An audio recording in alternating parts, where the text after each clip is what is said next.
Today we're going to cover a pretty crazy program called QuickOffice. It's an app that is available to you. I would tell you it's on the more expensive side of things, but in any case, once you see the power of it and what it can do for you on the iPad in particular, you're really going to really love this app. So I'm going to go ahead and launch QuickOffice. This is the main screen. This could be known as the library screen as well. And right off, you're going to notice on the left side of the screen, right here, there is two things. Yours might be a little different. Yours might just have one. The difference here is I have already connected this to Dropbox. So where you see my name, Dave Lepage, there's a little Dropbox icon next to it. So let's go ahead. Let me show you real quickly how to connect to your Dropbox, because I know there's a lot of guys using Dropbox out there. There's a lot of teachers that are using Dropbox. So Dropbox allows you to be able to have some cloud storage. And you're going to see the beauty of QuickOffice, quite honestly, is that there is a ton of stuff you can do with the Dropbox syncing as well. So let's go ahead, and what I want you to do is click on the plus sign. And it's going to be a little different on mine because I've already connected to Dropbox. But if you go down to the bottom left here in this panel, hit the plus sign, and you'll notice QuickOffice does a great job of giving you all the options for cloud storage that you need. And there were some in here that I had no idea even existed, like Sugar Sync. I have no idea what that is, but I'm sure it's some type of cloud storage. Google Drive we're all familiar with. I've used Box before. Evernote I use quite a bit on this iPad, but in terms of a storage piece, I don't really use it too much, although we could. So go ahead and hit Dropbox, and what it's going to do, it's going to fire up the Dropbox account information where you need to actually log into your Dropbox. A little advanced, but I know that Dropbox keeps track of all of the apps that you're using Dropbox with, and at some other point in time, maybe when I go back to Dropbox, we can show you exactly where that's all done, and you can actually unlink certain apps from your Dropbox account as well through Dropbox itself. But in any case, I won't do this, but go ahead and log into Dropbox, and once you do that, you should see the Dropbox account now appear on your screen. The first thing that I really liked about QuickOffice is you'll notice that the one above the Dropbox file, it says on Dave's pad. QuickOffice allows you to store stuff on the iPad itself, which is absolutely tremendous. I'm going to cover a couple of things, how to move files, those types of things, file management, which becomes a bit of a struggle with most other apps. And when I started looking at Office apps, Cloud On and all the others, there's some real problems. QuickOffice has done a tremendous job to allow you to move files from place to place. So currently what you see in my middle screen is all of the files that are actually on my iPad themselves, on the iPad itself. There are none of these files are in my Dropbox. If I did want to see what was in my Dropbox, I would just hit the Dropbox, and there are all my files that are in my Dropbox. Okay, now in terms of moving files from one to the other, let's say I wanted to grab this file manager how-to PDF and I wanted to put it in my Dropbox. We're not there yet in terms of intuitively allowing you to pick a folder within your Dropbox, but watch what I'm going to do and you'll see it's just an added extra step. All of these files are drag and drop. So if I push my finger on File Manager, the file system, you're going to see three icons at the bottom that highlight. So you've got some options there. I can either trash it, and you see the little green check mark when I drag it down. I can email it, another green check mark, or I can send it off. And let me just show you this real quick while I'm here. I go ahead and say send it off somewhere or share it, and it gives you all of the social management systems that you are used to using. You could actually share that file with Twitter, Facebook, LinkedIn. Again, some new ones here. Never heard of Yammer. SlideShare I'm familiar, DocStalk, and Scribe I'm all familiar with, but they all relatively do the same thing. So that's one way that you can do it. So that drag and drop feature that I just used is what I'm going to use to actually move this into my Dropbox. So I take this file manager, PDF, and I drag it over the top of my Dropbox folder. And it basically uploads the file to my Dropbox folder. Now keep in mind, within my Dropbox folder, I have all kinds of different folders. So I'm also going to show you how to kind of manage your Dropbox folder here. And it's done pretty much the same way. Here it is right here, File Manager, how-to PDF, and let's say I just wanted to put it in the Bridgton Academy folder. I just slide up, drop it over the Bridgton Academy folder, and it goes into the Bridgton Academy folder. And now you'll see these multiple windows, And as I slide over to what's in the Bridgton Academy, so this is the Bridgton Academy folder right here, but on the right side of the screen, it's what's actually in the Bridgton Academy folder. And I look, and there it is, File Manager, How To, PDF.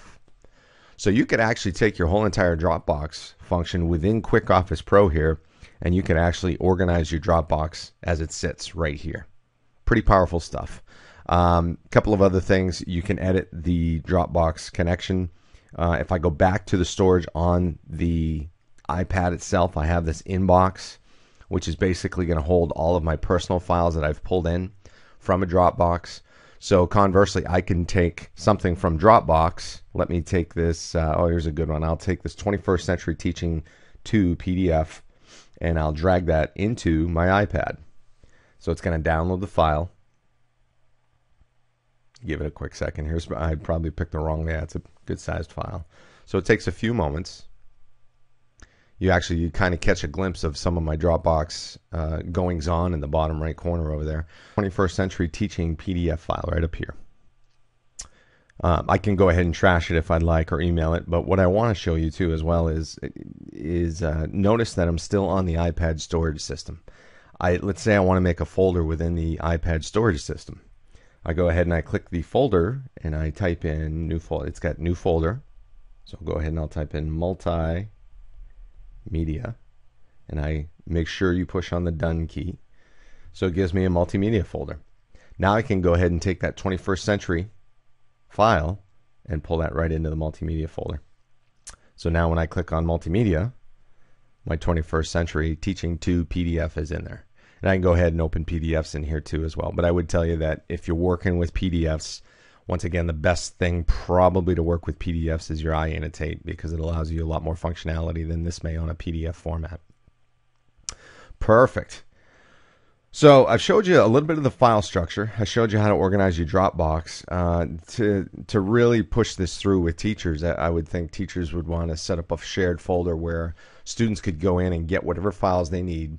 The students would then move the files into either their own Dropbox folders or onto the iPad itself, work with it, and then be able to save it somewhere else.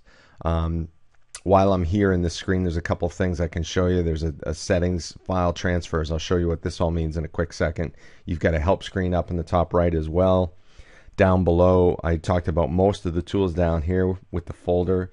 And obviously, the last thing I probably should show you on this screen in the bottom right is the simplest thing you want to do is create a new file. So you just click on the create new file, and another cool thing that it offers is, you notice there's a couple of formats for each of the Microsoft. There's a presentation, PowerPoint, spreadsheet, and document, which are each of the pieces of the Microsoft. You'll notice there's an 07 through 2010 and then a 97 through 2003, and that identifies not to get too detailed, but that identifies the different formats that were used. The switch-in formats, where if you're familiar with Office, the first sets of formats were called .doc's, and the second set, which would be your 07 to 2010 formats, are called DOCX's. So there's your difference there. That's why they give you all those options. You can even create just a regular straight text file too if you'd like. When I get more into the actual program, we'll kick into what the Word piece already does. So there's your lay of the land. One really cool thing I do want to show you. The only thing I really haven't mentioned on the screen is down below where it says HTTP and you get an address. That is basically the address of my iPad, the IP address.